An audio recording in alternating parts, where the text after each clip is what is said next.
All right, today I am at Sunnyside Park in the very warm Salt Lake City. I think it's about 20 degrees today.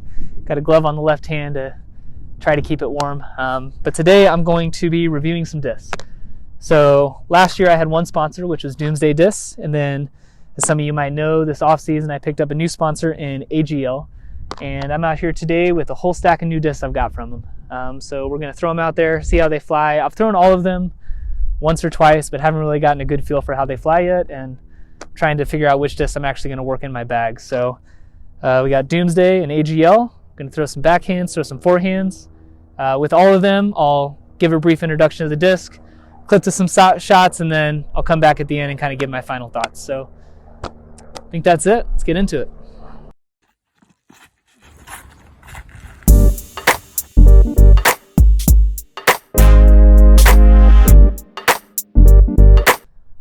All right, the first disc we're reviewing is the Baobab by AGL.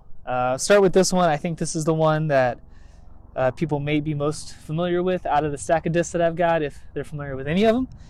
If you're like me, I'd certainly heard of AGL and had thrown a couple of their molds beforehand, but didn't know all of them. And so this has been a learning curve for me as I kind of try to get ready for the new season. But we're starting with the Baobab. So this is AGL's just stupid overstable approach disc. I've got one here in their hemp plastic, woodland hemp, I believe, which is like their baseline plastic, and then I think the hemp adds a little bit of durability. I'm not really sure what it does to the stability of it, but I guess we'll figure that out. I got a nice little Christmas stamp here. Thought it was commemorative of when my sponsorship with AGL started, December 2022. So we're gonna chuck it out there. We've got a little bit of a headwind. I don't think you'll notice it at all with this disc, but we'll throw a backhand, we'll throw a forehand, I'll kind of clip some shots together, and then once I get done with that, I'll come back here and give my final thoughts. So let's do it. All right, first shot here with the Baobab. Headwind's picking up a little bit. Let me make sure I'm in the camera.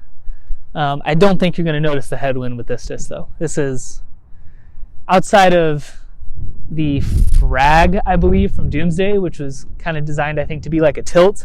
This is probably one of the most overstable discs I've ever thrown. So we're going to check it out there. For the first throw, I'm just going to hit it flat. I'll probably then go and try to hit it with some anhyzer to test out the distance a little bit more, but at least for the initial throw, we'll just throw it flat and see how it flies. First throw of the day, too. Go ahead and preface it with that.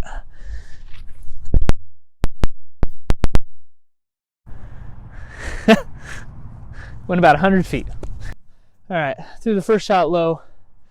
I'm gonna try to give it a little more height and then also put some anhyzer on it this time. Hopefully we can see it fight out of that. Well, I know we'll see it fight out of it.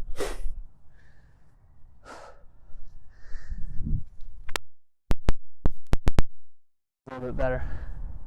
Yeah, I don't think there's any amount of anhyzer I could put on it that would make it not come back unless it was like a vertical roller. So that disc is really at least from what I found, it's best for those shots in the woods where you need something to just fight out of a flex line really quick, and there's just no other disc that would work for it.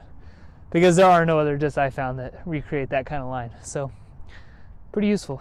One final shot with the Baobab. Gonna put it out there on a forehand. Gonna put quite a bit of anhyzer on it. I think this is definitely a forehand approach disc that a lot of people would really like, so I'm gonna try to showcase that. I can throw forehands pretty far, so I'm gonna see if I can give this one a good pump. It's my first forehand of the day, but hopefully we can get it out there a little bit.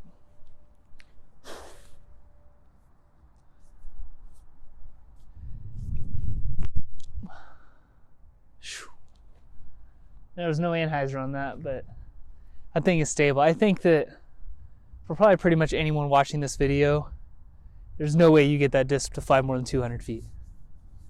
Unless you roll it, or throw some other stupid line, or throw it down a big hill. It's a nice forehand approach this, though. All right, last shot with the Baobab here.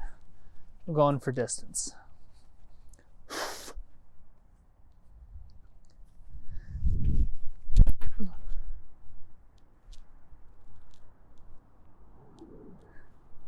Maybe 210. All right, final thoughts on the AGL Baobab. This is an incredibly useful approach disc. I know that those putter approaches are a shot that a lot of people, regardless of skill level, kind of take pride in.